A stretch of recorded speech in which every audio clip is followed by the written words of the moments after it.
The sound of rain pounding against the car windows echoed like a steady drumbeat. Marcus King gripped the steering wheel with practiced calm, his eyes scanning the busy streets of Buenos Aires. His dark skin glistened slightly under the faint glow of the dashboard lights.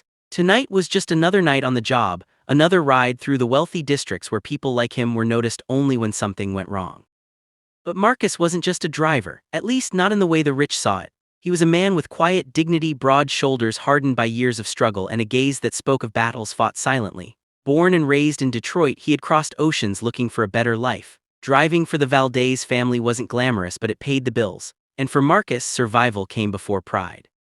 Inside the mansion gates he pulled into, the world looked different. Golden lights spilled from tall windows, laughter floated from behind marble walls, and expensive cars lined the driveway like trophies. It was a kingdom of wealth, one that would never belong to him. Still, Marcus was part of its rhythm, an invisible gear keeping the machine moving. Tonight, though, something was different. The tall double doors opened and Isabella Valdez stepped out. She wasn't just another spoiled daughter of privilege. Her presence demanded attention. Her long gown shimmered with every step, and her blonde hair, loose in waves, framed a face that seemed crafted for magazine covers. Yet behind the elegance, her green eyes carried a shadow, as though loneliness followed her even in the middle of the crowd. "Buenas noches, Señorita Isabella," Marcus said as he opened the door for her, his voice steady, respectful. "Buenas noches, Marcus," she replied softly, almost distracted. She slipped into the back seat, her perfume lingering in the air, delicate yet impossible to ignore. As Marcus started the engine, silence settled between them. She was scrolling through her phone, half smiling at messages he could never see.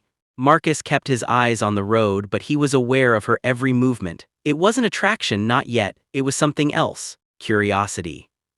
He wondered what her life was like behind the luxury. Did she ever worry about bills? Did she ever sit in a one-bedroom apartment counting coins? Did she even know what it meant to be truly hungry? Probably not. But then again, money didn't seem to give her happiness either. The city rolled past them, the neon lights, the laughter of street performers, the chaos of late-night traffic. Marcus loved Buenos Aires in its raw form, the rhythm of tango music drifting from old cafes, the energy of people hustling for survival. Yet here he was, driving a woman who lived in a world cut off from all of it. At a red light, Marcus glanced at the rearview mirror. Isabella wasn't smiling anymore. She was staring out the window, lost in thought. Her face looked almost fragile in that moment, like a mask had slipped. "You okay back there, Señorita?" he asked before he could stop himself. She turned, slightly surprised that he had spoken. For a second she didn't answer, then she said, "I'm fine, just tired of everything." Everything, the word hung in the air. Marcus didn't press further, he had learned his place. Chauffeurs didn't get personal with billionaires. Still, her tone told him more than her words. She wasn't tired, she was suffocating. The rest of the ride was quiet. When they arrived at the grand estate, Marcus parked smoothly and stepped out to open her door again. She gave him a small smile, one that didn't quite reach her eyes. "Gracias, Marcus," she whispered before walking inside. Marcus's small apartment was the opposite of the Valdez mansion. 2 rooms, peeling paint, a noisy fan rattling in the corner, but it was his and that mattered. He sat on the worn couch, stretched his tired arms, and thought about Isabella, not as a fantasy, not as some unreachable goddess, but as a puzzle, a woman surrounded by everything yet starving for something real.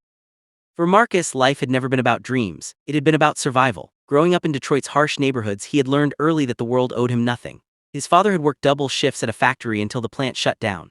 His mother had cleaned houses until her health failed. Marcus had joined the army young, searching for direction, and after his service he drifted, taking whatever jobs he could. When the opportunity to work overseas came, he grabbed it. Driving rich people around wasn't glamorous, but it gave him stability he never had before. He thought about calling his mother back home, but the time difference meant she was probably asleep. So instead, he leaned back, closed his eyes, and let exhaustion take over. The next morning, Marcus was back at the mansion, his car polished, his uniform crisp. He prided himself on discipline. The Valdez family might never truly see him, but professionalism was his shield. Inside, Isabella appeared again, this time in casual clothes, jeans, and a simple blouse. Yet even without diamonds and gowns, she looked radiant. Her hair was tied back loosely, and the faintest trace of makeup highlighted her sharp features. "Good morning, Marcus," she greeted, her voice warmer than last night. "Morning, señorita," he replied, tipping his head slightly. She slid into the back seat, setting her phone beside her. "To the university, please." Marcus nodded and pulled out of the driveway. Isabella was studying business management, preparing to take over parts of her family's empire. But Marcus knew she wasn't passionate about it. He had overheard enough late-night conversations between her and her father, Alejandro Valdez, to understand the pressure she lived under. "You must make the Valdez name stronger," Alejandro always said. But Isabella's silence afterward always said more than words. As they drove, she asked suddenly, "Marcus, have you ever felt like you're living someone else's life?" The question startled him. She wasn't really asking about him, she was voicing her own thoughts. Still, he answered carefully. "Yeah," he said, "but I figured out something. Even if life gives you a role you didn't choose, you still decide how to play it."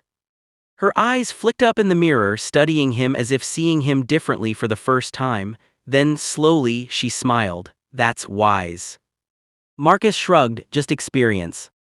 Over the following days, a quiet rhythm built between them. Marcus drove, Isabella rode. Sometimes she was silent, lost in her phone or her thoughts. Other times she asked him questions, small ones at first about his time in Buenos Aires, about music he liked, then deeper ones about his past, about the life he left behind in America. Marcus answered carefully, never giving too much but enough to show he was more than just a driver. He noticed how her shoulders relaxed when she talked with him. How her laughter came easier. Around him, she wasn't the billionaire heiress, she was just Isabella. Still, Marcus never forgot their differences. She belonged to a world of private jets, designer clothes, and bodyguards. He belonged to the streets, to the grind of survival. Two different worlds, worlds that weren't supposed to touch. But fate had already started weaving them closer. One night, after dropping Isabella at a charity gala, Marcus parked outside, waiting as usual. Hours passed. He sipped coffee from a paper cup, watched the city lights blur, and listened to faint music drifting from the ballroom. Then chaos broke out. Screams, shouts, the doors burst open as people ran outside in panic. Marcus jumped from the car just as Isabella stumbled into the crowd, her face pale, her chest heaving. "Señorita," Marcus called, pushing through the mass of people. She turned toward him, terrified, her lips trembling. And in that instant he saw something in her eyes, something raw, vulnerable, desperate. Her knees buckled and Marcus caught her before she hit the ground. She clutched at him, gasping for air, her body shaking. Without thinking, Marcus did something reckless, something no chauffeur would dare. He pressed his lips to hers, not in passion but to steady her breathing, to bring her back from the edge of panic. And in that stolen moment, everything changed. Their worlds collided, shattering every invisible line that had kept them apart. That night marked the beginning. Marcus knew he had crossed a line, and Isabella knew her life would never be the same. A poor black driver and a billionaire heiress had shared a kiss that wasn't meant to happen. But it did. And nothing would stop what came next. The night was alive with music and glitter when Isabella stepped out of the gala. Diamonds sparkled under the chandeliers behind her, but outside the streets were quiet, almost too quiet. Marcus was already standing by the car, waiting, his tall frame steady against the glow of the street lamp. "Ready to go, señorita?" he asked, opening the back door. She nodded, her smile faint but tired. "Yes, Marcus, please." The car eased into motion, rolling smoothly past the glowing skyline of Buenos Aires. For a while, neither of them spoke. Isabella leaned against the leather seat, her breathing shallow, her body drained from hours of smiling and entertaining people she barely liked. Marcus kept his focus on the road, alert as always. Something in the air felt off. The streets were too empty, the silence carried weight. Marcus's instincts sharpened. He had served in dangerous zones before, and the feeling of being watched never left him. His hands tightened on the steering wheel. And then it happened. From the side street, two dark SUVs roared out, their headlights cutting through the night like sharp blades. They swerved fast, boxing in Marcus's car. Tires screeched, metal groaned. "Marcus," Isabella cried, clutching the seat. "Stay down," his voice was firm, commanding. Before she could react, masked men jumped out of the SUVs. They carried rifles, their movements sharp and practiced. The first shots cracked against the car, shattering the back window. Glass rained across the leather seats. Isabella screamed, covering her head with trembling hands. Marcus's training kicked in. In one smooth move, he slammed the gear shift and spun the wheel, ramming his car against the SUV on his left. The impact jolted Isabella forward, but Marcus kept control, pushing through the gap as bullets tore into the night. The city blurred around them. The roar of the engine drowned out everything else. "Marcus, they're shooting," Isabella gasped, her chest rising too fast, panic flooding her. "I see them. Breathe, Isabella, just breathe." His voice was calm, steady, even as adrenaline pumped through his veins. The kidnappers weren't giving up. Their SUVs chased close behind, engines snarling, guns flashing. Bullets sparked against the trunk and doors. Marcus swerved hard, weaving through narrow streets, using every sharp turn he could to keep distance. Inside, Isabella was falling apart. Her breaths came short, her body trembling violently, her vision blurred and her lips trembled. "I can't," she stammered, clutching her chest. "I can't breathe." Marcus risked a quick glance at her. Her face was pale, her lips quivering as if the air itself had abandoned her. She was on the verge of fainting. "Stay with me, Isabella," Marcus shouted over the gunfire. One hand gripped the wheel, the other reached back, grabbing hers tightly. His touch was firm, grounding. "Look at me, you're not going to pass out, not now." Tears streamed down her cheeks, her body curling into itself as if to disappear. Every blast of gunfire outside made her flinch violently. Marcus swerved into an alley, braking hard. The SUVs followed, closing in like wolves on prey. He had seconds, maybe less. "Isabella, listen to me," he said, his voice low but sharp. "I need you to take a breath with me now." She tried but choked, her throat locking. "Look at me," he barked, his dark eyes fierce in the rearview mirror. She lifted her gaze, trembling. "In, out, like this, you can do it." Her chest hitched, but she tried again, matching the rhythm he exaggerated for her. Slowly, painfully, her breathing steadied just enough to keep her conscious. "Good, that's it, you're stronger than this," Marcus muttered, throwing the car into reverse. He slammed back into one of the SUVs, metal crunching. The kidnappers stumbled but didn't fall back. Marcus sped forward again, blasting out of the alley into the main road. Traffic lights flashed red, but he didn't care. He pushed through, horns blaring all around them. The kidnappers followed, their bullets sparking against storefronts and parked cars. Pedestrians screamed and scattered. "Who are they?" Isabella cried, still gripping his hand as if it were her only anchor. "Kidnappers, mercenaries maybe, but they won't get you." Marcus's jaw clenched, his voice iron. He cut through a sharp turn onto a bridge. The river below glistened with moonlight, the night wind slicing through the broken window. The SUVs were still there, gaining ground. "They're too close," Isabella whispered, her voice breaking. "Not close enough." Marcus suddenly killed the headlights and swerved into the service lane. The SUVs, blinded by speed and fury, rushed past, their tires screeching as they overshot the turn. For a brief second, silence fell again. Isabella gasped, her chest heaving. She collapsed back against the seat, clutching her arms tightly around herself. I thought I was going to die." Marcus slowed just enough to catch his breath, but his eyes never left the mirrors. "Not on my watch." Her body shook and tears welled in her eyes. She tried to speak but broke down, sobbing. Marcus reached back again, his hand wrapping around hers, grounding her in the middle of the storm. "You're safe for now," he said softly. But he knew the truth, this wasn't over, not by a long shot. Minutes later, Marcus pulled into an underground parking garage hidden beneath an abandoned building. He killed the engine and listened. No tires screeching, no footsteps, only silence. Isabella was trembling, her face pale, her breath still unsteady. "They wanted me," she whispered. "They were after me, Marcus." "Yes," he said bluntly, "but they won't take you, not while I'm here." Her teary eyes locked onto him, searching for something, safety, strength, maybe even hope. And for the first time in her life, she felt like someone was truly fighting for her, not for her money, not for her name, but for her. Her hand was still in his, gripping tightly as if she would drown if she let go. And Marcus didn't let go. The underground parking garage was quiet, almost too quiet. The sound of dripping water echoed in the shadows as Marcus parked the battered car in a dark corner. The adrenaline from the chase was still running in his veins, but his focus was on the young woman slumped in the back seat. "Isabella," he said softly, turning, "talk to me, are you all right?"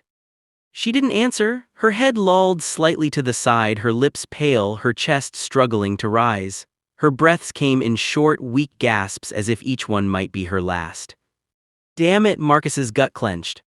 He slid into the back seat beside her, his hands shaking her shoulders gently. "Isabella, stay with me, you hear me." Her eyes fluttered but rolled back. Panic gripped him, her body trembled once then went frighteningly still. "No, no, no, don't do this," Marcus muttered, his soldier's training snapping into place. He lowered her carefully across the seat, tilting her chin back. Her airway was closing, her lungs failing to pull in air. She needed oxygen. And there was only one way. Marcus pressed his mouth over hers, sealing her lips with his. His strong hands cupped her jaw as he exhaled steadily, forcing air into her lungs. Once, twice, 3 times. "Come on, Isabella, come back to me." On the 4th breath, she jerked suddenly, her chest rising as her lungs accepted the air. She coughed violently, her body arching, her hands clawing at his shirt. Marcus pulled back, relief flooding him. Her green eyes snapped open, wide and stunned. She looked at him, her lips still parted from the touch of his. For a heartbeat, the world froze, the drip of water, the hum of the car engine, the pounding of Marcus's chest, all of it disappeared. It looked like a kiss. To anyone else it would be a kiss, but to Marcus it was survival. He had brought her back. Isabella's chest heaved as she fought for breath. You, she stammered, her voice shaking.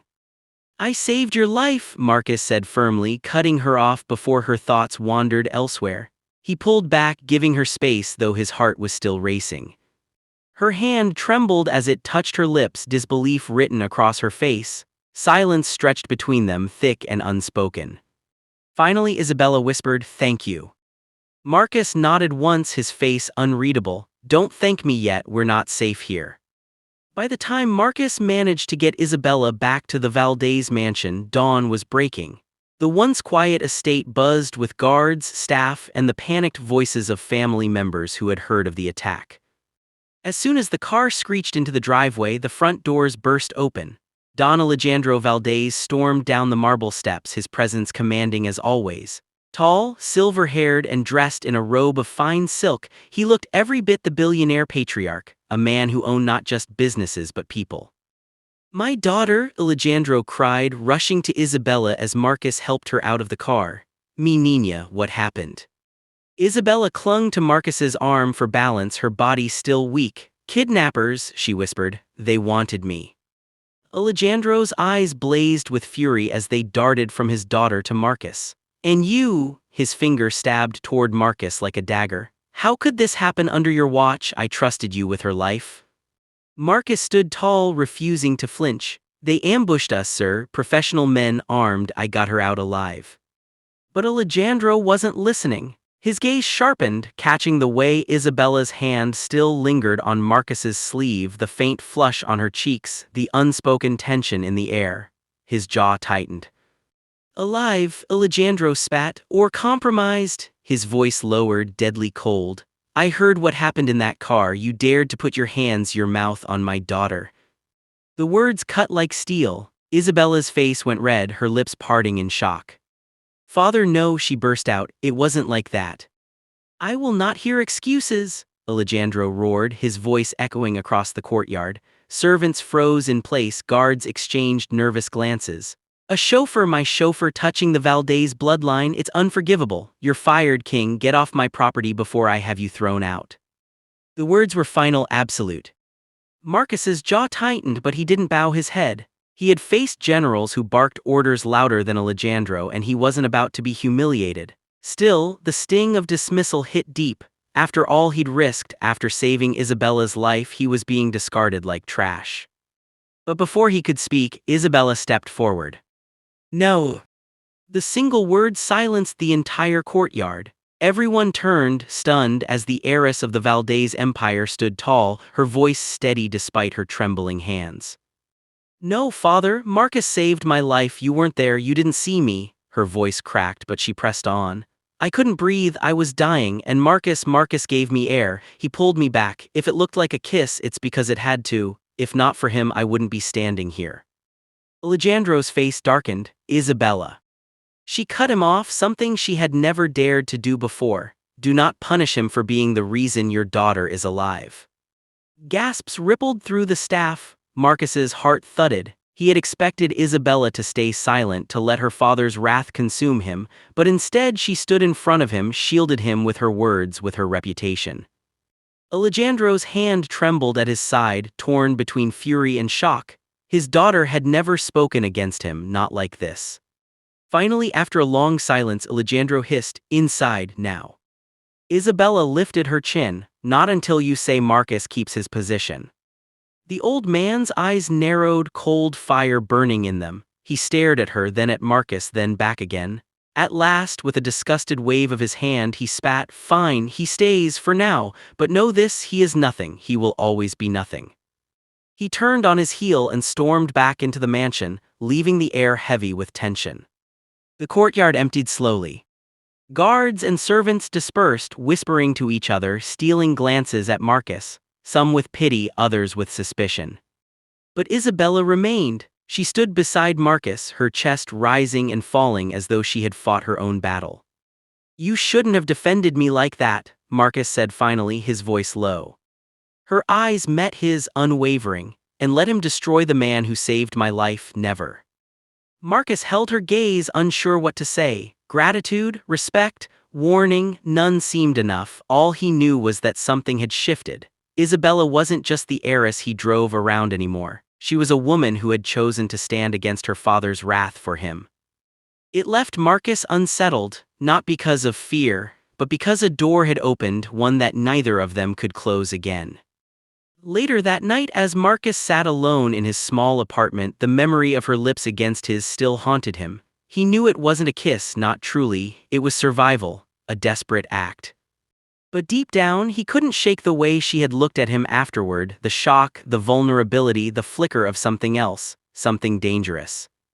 And Isabella, lying awake in her golden bed under the mansion roof, pressed her fingers to her lips and whispered to the empty room, "It wasn't a kiss, it was." But she didn't believe herself.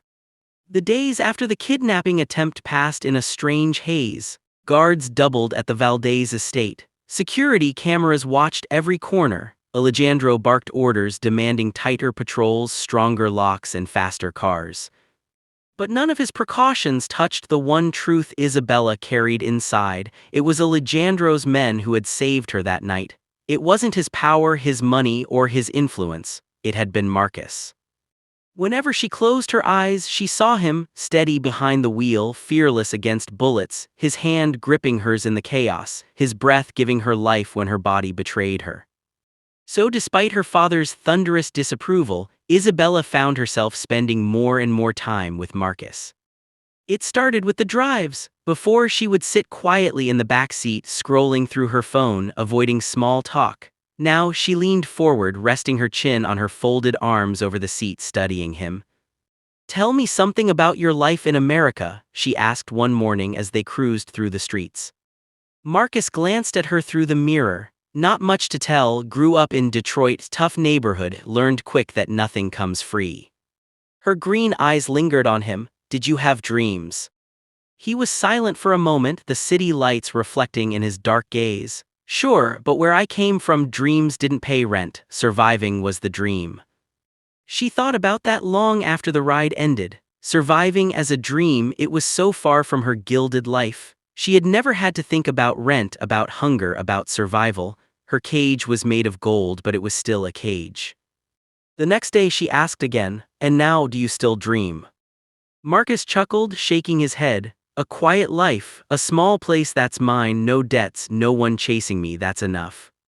The simplicity of his answer disarmed her. He wanted nothing of her world, no fortune, no title, no endless chase for power. For Isabella, who had been raised with the weight of expectation, it sounded like freedom itself. And Marcus, though he never said it, began to see her differently too. She wasn't just the billionaire's daughter, pampered and shallow. She was a woman suffocating under her father's shadow, desperate for air, vulnerable, human. One evening, Isabella asked Marcus to take the long route home. Instead of returning directly to the mansion, they drove through the older parts of Buenos Aires, the neighborhoods alive with tango music, children playing soccer in the street, lovers walking hand in hand under the glow of street lamps. Isabella rolled down her window, her golden hair catching the breeze. For the first time in years, she looked alive. "Do you ever wish you could just disappear into a crowd like this?" she asked softly. Marcus glanced at her, then back at the road. "Every day." Her laughter was quiet but genuine. "Me too." That night, when he helped her out of the car, their eyes met for a moment too long. The air between them shifted, heavy with unspoken things. Neither moved, neither spoke, but both felt it. The bond growing between them did not go unnoticed. Alejandro Valdez, sharp-eyed and prideful, saw the way his daughter lingered in Marcus's presence, how her laughter came easier with him. It enraged him. Alejandro had plans for Isabella, plans that did not include a chauffeur. Enter Ricardo Mendoza. Ricardo was everything Alejandro admired: polished, cunning, and ambitious. The Mendoza family was wealthy but not as powerful as the Valdez dynasty. A marriage between Isabella and Ricardo would strengthen both empires. Ricardo was in his early 30s, handsome in a cold, calculated way. His smile was practiced, his words dipped in honey but edged with steel. From the moment he was introduced, he made it clear he wanted Isabella not out of love but out of hunger for what she represented. "My dear Isabella," he said during a family dinner, his voice smooth, "I believe together we could build something extraordinary. You are beauty and grace, and I have the vision." Isabella forced a polite smile, but her stomach churned. She saw through him. Ricardo's gaze didn't look at her, it looked through her, at her father's empire, at the fortune attached to her name. Alejandro, however, was delighted. "This is a man with ambition," he told her later, "a man worthy of the Valdez legacy." But Isabella's heart was already elsewhere. Ricardo noticed. He noticed the way Isabella's eyes softened when Marcus's name was mentioned. He noticed her subtle defiance, the quiet strength she drew from the driver her father despised. And Ricardo, cunning as a snake, began to plot. He couldn't confront Marcus directly, not yet. The man was strong, disciplined, and loyal. But he could frame him, twist the narrative, paint him as nothing more than an opportunist, a poor black driver chasing a rich woman's fortune. At a private meeting with Alejandro, Ricardo leaned forward, his voice low. "Don Alejandro, forgive me if I speak boldly, but your driver, he concerns me." Alejandro's eyes narrowed. "Go on." Ricardo smirked faintly. "Isabella is young, impressionable, she has a kind heart, but sometimes kindness blinds us. This Marcus, he is clever, too clever for a man in his position. Think of it, what better prize for a man like him than to seduce your daughter, to secure wealth, status, everything he could never earn?" Alejandro's jaw clenched. The idea fed his deepest fears. "You're suggesting he's using her." "I'm suggesting," Ricardo said smoothly, "that he is dangerous. If she continues to spend time with him, she risks more than scandal, she risks your legacy." Alejandro sat back, his face hardening. "Then it must end, she must see where her duty lies." Ricardo's smile sharpened. "And I am ready to help her see." The very next week, Alejandro announced an engagement dinner. Isabella was stunned when her father declared it over breakfast as though it were business. "You will be engaged to Ricardo Mendoza," Alejandro said, sipping his coffee. "It is settled, the papers will be signed, the date chosen, this is not up for debate." Isabella froze, her fork clattering against the plate. "Engaged to Ricardo, father, I don't even." "You will," his voice was firm, final. "It is time you embraced your responsibility, you are not a child anymore." Her throat tightened, she wanted to scream, to argue, to say no, but her father's glare silenced her. She left the table, her heart pounding, tears threatening to spill. Later, sitting in the back of Marcus's car, she whispered, "He wants me engaged to Ricardo." Marcus's hands gripped the steering wheel tighter, but his face remained unreadable. "And what do you want?" She turned her face toward the window, her voice breaking. "Not him, never him." For the first time, Marcus wanted to say more than he should. He wanted to tell her she had a choice. That she didn't have to let her father chain her to a man she didn't love. But he bit the words back. His job was to protect her, not to dream with her. Still, when their eyes met in the mirror, the truth was there, unspoken, undeniable. That night, Isabella lay awake in her golden room, staring at the ceiling. Ricardo's polished smile haunted her. Her father's cold commands crushed her. But beneath it all, one memory refused to fade: the way Marcus had looked at her, steady and unyielding, the only man who saw her and not her fortune.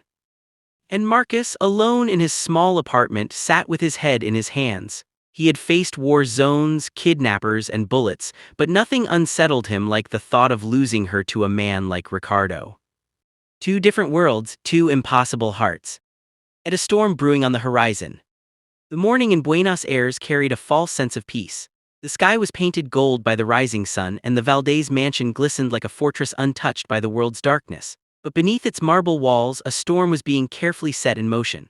Ricardo Mendoza, the man who carried a flawless smile but a rotting heart, had decided it was time to remove Marcus King once and for all.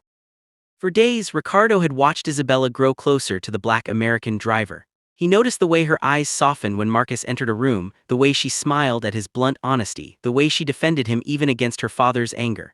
To Ricardo, this was not love, it was an insult. He believed Isabella's fortune belonged to him and no outsider would stand in his way. Ricardo's plan. Late that night, when the mansion staff had gone to rest, Ricardo slipped into the servants' quarters. He carried a small velvet pouch in his pocket. Inside were priceless jewels that once belonged to Isabella's late mother. The diamonds and rubies sparkled faintly in the moonlight as he placed them carefully under Marcus's bed. He whispered to himself with a smirk, "By sunrise you'll be finished." Ricardo knew Alejandro Valdez would never forgive such a betrayal. To accuse a man of theft from the very family that employed him was enough to crush his reputation forever. The discovery. The next morning, chaos erupted. Two guards stormed into Marcus's room while he was preparing for his usual duty. They turned over his few belongings, pulling clothes from drawers and scattering them across the floor. "What's going on?" Marcus demanded, his voice steady but his fists clenched. The guards ignored him until one of them pulled the velvet pouch from beneath the bed. Gasps filled the room as the guard opened it, revealing the jewels glistening like fire. "Stolen property," the guard barked, "belonging to the Valdez family." Marcus froze, his heart pounding. "That's not mine, I've never even seen those before." But his protests didn't matter. Within minutes, Alejandro arrived, his face red with fury. Ricardo trailed behind him, feigning shock and disappointment. Alejandro's voice roared through the small room. "After everything, Marcus, we trusted you. I trusted you with my daughter's safety, and this is how you repay me." Marcus stood tall, refusing to bow under the weight of the accusation. "Don Alejandro, I swear on my life I didn't take anything. Someone put those there." Ricardo shook his head, stepping forward with his false concern. "Alejandro, men like him, they see money and cannot resist. You gave him too much trust." Marcus wanted to strike him then, to wipe that smug expression off his face, but he restrained himself. To fight would only make him look guilty. The arrest. By noon, Marcus was handcuffed and led out of the mansion in front of the entire staff. The whispers cut deeper than the metal around his wrists. "Thief. Ungrateful. Imagine biting the hand that feeds you." Marcus kept his head high, though inside his chest something was breaking. He had endured poverty, hunger, and hardship back in America, but this humiliation, being branded a criminal in a foreign land, felt unbearable. Isabella rushed out as the police car door closed. Her eyes were wide with disbelief. "Papa, this can't be true," she cried. "Marcus would never steal from us." Alejandro's face was cold. "Isabella, I warned you, these people only see opportunity. He fooled us all." She tried to reach Marcus, but the officers drove him away before she could touch his hand. Marcus in the cell. The prison cell was small, damp, and filled with men whose eyes carried stories of crime and despair. Marcus sat silently, staring at the cracked wall, his mind spinning. He had done everything right, worked hard, been loyal, protected Isabella with his life. Yet here he was, caged like an animal. For a brief moment he thought of home, his mother back in Atlanta, his younger brother who looked up to him. What would they think if they saw him now? He closed his eyes and muttered, "God, if this is my punishment for stepping into a world that wasn't mine, then so be it." But deep down, a fire burned. He knew he was innocent and someone had orchestrated this downfall. Isabella's doubt. Back at the mansion, Isabella sat in her room, trembling. A part of her wanted to scream Marcus's innocence to the world, but doubt crept into her mind. The jewels had been found in his room. The evidence was undeniable. She buried her face in her hands. What if Papa is right?" she whispered. Ricardo seized the moment. He entered her room, dressed in his usual tailored suit, carrying a look of pity. "Isabella," he said softly, "I know this is hard, but men like Marcus, they don't belong here. He saw your kindness and mistook it for something else. He betrayed you." She looked up at him with red eyes. "You don't know him like I do. Marcus isn't like that." Ricardo placed a hand on her shoulder. "Then let me be here for you. Let me protect you from people who only want to use you." She brushed his hand away. Her heart was conflicted, but something about Ricardo's words felt hollow. The truth uncovered. That night, while wandering the mansion halls, Isabella overheard two guards whispering near the kitchen. Ricardo gave us strict orders. He said no one must know he was the one who slipped the jewels under the driver's bed. Her blood ran cold. She pressed herself against the wall, listening as the men continued. "He promised us a bonus if Marcus was gone, said the boss would thank him later." Isabella's heart raced. She finally had the truth. Ricardo had framed Marcus. Without waiting, she stormed into her father's study, her face pale but determined. Alejandro looked up from his desk, surprised. "Papa, Marcus is innocent," she said firmly. Alejandro frowned. "Isabella, not again." "No, listen to me." Ricardo set him up. "I heard the guards. He planted the jewels." Alejandro's jaw tightened. He wanted to believe his daughter, but his pride resisted. For years, Ricardo had been a trusted ally in business. Could he really betray them? "Isabella," Alejandro started, but she cut him off. "If you don't believe me, then I'll prove it. But I won't stand by and let an innocent man suffer for something he didn't do." The confrontation. The next morning, Isabella confronted Ricardo in front of her father and the household staff. Her voice trembled with anger. "Tell them the truth, Ricardo. Tell them you planted the jewels." Ricardo laughed, trying to brush it off. "You must be desperate, Isabella. Grief over betrayal can cloud your mind." But Isabella turned to the guards. "Speak, tell my father what you told each other last night." The guards shifted nervously, avoiding Alejandro's piercing gaze. Finally, one of them broke. "It's true, Don Alejandro. Señor Mendoza gave us the jewels. He said it was the only way to protect the family." Gasps filled the room. Ricardo's mask of confidence shattered. "You fools," Ricardo snapped. "You think she'll love that driver? He'll drag your family name into the dirt." Alejandro's face hardened with betrayal. "Enough, Ricardo Mendoza, you are finished here. Leave my house before I have you arrested." Ricardo's eyes burned with rage as he turned to Isabella. "This isn't over. You'll regret choosing him over me." Marcus's release. Within hours, Marcus was released from prison. Isabella waited outside, her heart racing as she saw him walk through the gates. "Marcus," she cried, rushing into his arms. For a moment, Marcus didn't respond. His eyes were heavy with pain and disbelief. "Why are you here?" he asked quietly. "Because I know the truth. Ricardo set you up. I proved it to my father." Marcus shook his head. "Isabella, it doesn't matter. Look what happened. Just because I was near you, I don't belong in your world. Your father was right. I'll never be good enough." Her eyes filled with tears. She grabbed his hand tightly. "Don't say that. I don't care about money. I don't care about status. I care about you, Marcus. You saved my life. You showed me what it means to live, to feel free." Marcus turned his face away, struggling with his emotions.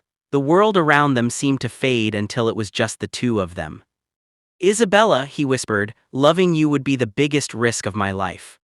She smiled through her tears. "Then let's take that risk together." The Valdez estate had grown unusually quiet after Ricardo Mendoza's disgrace. His name was spoken only in whispers, as though uttering it too loudly would bring him back into their lives, yet the damage lingered like a wound that refused to heal. Alejandro Valdez sat alone in his study late into the nights, replaying everything that had happened, the accusations, the betrayal, and the truth his daughter had revealed. Marcus King's face haunted him most. He saw the way the driver had stood tall even in chains, refusing to beg, refusing to break. He had seen the quiet fire in Marcus's eyes when he swore he was innocent. Alejandro could not deny it anymore. The man he had accused so harshly had been nothing but loyal. And Isabella, his only daughter, she had risked everything to defend Marcus even when the world believed he was guilty. That kind of devotion was not born out of passing fancy, it was love, real and unshakable. Alejandro buried his face in his hands. For years he had measured men by wealth, education, and status. But Marcus King had measured himself by courage, sacrifice, and honesty. And in the end, Alejandro could not ignore the truth: his daughter's heart was safer with Marcus than with anyone else. Meanwhile, Marcus had kept his distance from the mansion. Though freed of the false charges, he had returned quietly to his modest room outside the city. The humiliation of the arrest still burned in his memory. He replayed the jeers, the handcuffs, the betrayal that nearly destroyed him. But even deeper than his wounds was the memory of Isabella, her voice breaking as she defended him, her hand clutching his as if letting go would kill her. That memory was both a comfort and a curse. He whispered to himself in the quiet night, "You're a fool, Marcus. She belongs to a world you'll never touch. If you go back, you'll only drag her down." Yet his heart refused to listen. Each sunrise pulled his thoughts back to her, to the way she laughed when he teased her about her spoiled habits, to the way she looked at him as if he was more than just a driver. He tried to fight it, but love was a battle he had already lost. Isabella, however, had no intention of letting go. She paced her room night after night, staring out at the gardens Marcus used to walk through, remembering the times they had spoken under the stars. Her heart ached with longing, and her father's silence made it worse. One evening, she confronted Alejandro in his study. "Papa," she said firmly, "you were wrong about Marcus." Alejandro sighed. "Isabella, I know I judged him unfairly." Her voice softened. "Then why do you keep him away from me? He's out there alone thinking he doesn't belong. Don't you see, he does belong with me." Alejandro looked at her for a long moment. In her eyes he saw the same fire her mother once carried, the kind that would defy the world for love. He realized no force on earth could separate her from Marcus, not even his authority. Finally, Alejandro leaned back in his chair, weary but resigned. "If Marcus is truly the man you believe he is, then bring him here. I will see for myself." 2 days later, Marcus stood once again at the gates of the Valdez estate, his heart pounding harder than it ever had during the ambush, the arrest, or even his time in prison. He was not afraid of Alejandro's wealth or power. He was afraid of what he felt for Isabella, for this family that had both destroyed and defended him. The guards opened the gates and Isabella came rushing toward him, her white dress flowing like a ray of light. Without hesitation, she threw her arms around him. "Marcus," she whispered, tears in her eyes, "I thought you'd never come back." He held her gently, almost afraid she might disappear. "I shouldn't have, but I couldn't stay away." From the balcony above, Alejandro watched them silently before motioning for Marcus to follow Isabella inside. Inside the grand study, Alejandro faced Marcus with an expression both stern and tired. "Marcus King," he began, "you saved my daughter's life not once but twice, first from kidnappers and then from the poison of lies. For that, I owe you more than words can pay." Marcus lowered his gaze respectfully. "I only did what was right, sir." Alejandro leaned forward. "But tell me this, Marcus, what can a man like you give my daughter? She has known wealth, security, and privilege her entire life. Can you promise her happiness when you own nothing?" Marcus paused, the question cut deep, but he answered honestly. "No, Don Alejandro, I can't promise her riches. I can't give her castles or jewels, but I can give her my life, my loyalty, and my love. And those things, sir, I will never let anyone take from her." The silence that followed felt endless. Isabella gripped Marcus's hand, her eyes locked on her father. Finally, Alejandro exhaled slowly, his face softening. "Perhaps those are the things that truly matter. I was blind before, but now I see it. You belong by her side, Marcus. If you are willing, you have my blessing." Isabella gasped, tears of joy streaming down her cheeks. She hugged her father tightly. "Thank you, Papa." Marcus's chest tightened with emotion. He bowed his head. "Thank you, sir, I won't let you down." That evening, the household gathered in the garden under lanterns that glowed softly in the night. Isabella and Marcus stood side by side, no longer mistress and driver, but equals bound by something stronger than wealth. The staff, once skeptical, now whispered with awe. They had seen the truth unfold: the false accusations, Isabella's fierce defense, Marcus's unbreakable strength. Respect replaced doubt. As the music of violins floated through the air, Isabella turned to Marcus with a smile that made the world fade away. "Do you remember the first time you kissed me?" she teased softly. Marcus chuckled, shaking his head. "That wasn't a kiss, that was me trying to stop you from fainting." Her eyes sparkled. "Then perhaps it's time for the real one." Before he could reply, she leaned in, her lips meeting his, not out of necessity, not out of survival, but out of choice, out of love. The kiss was slow, deep, and filled with all the words they had never spoken. The crowd erupted in gentle applause, but Marcus and Isabella heard none of it. For them, the world had narrowed to that single moment. Weeks passed, and the scandal of Ricardo Mendoza faded into the background. Alejandro kept his word, treating Marcus with respect, though he sometimes struggled with his pride.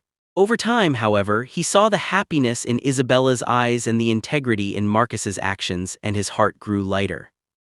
Isabella no longer felt like a prisoner of her wealth. With Marcus by her side, she discovered freedom in the simplest things: walking through markets, sharing stories over modest meals, laughing under the stars. And Marcus, though still carrying the scars of his struggles, no longer doubted his worth. He had found love in a place he never imagined, and it gave him strength to dream again. They were not two worlds colliding. They were two souls choosing each other above the chains of status, fortune, and fear. And for the first time in a long while, both Marcus King and Isabella Valdez knew what it meant to be truly alive.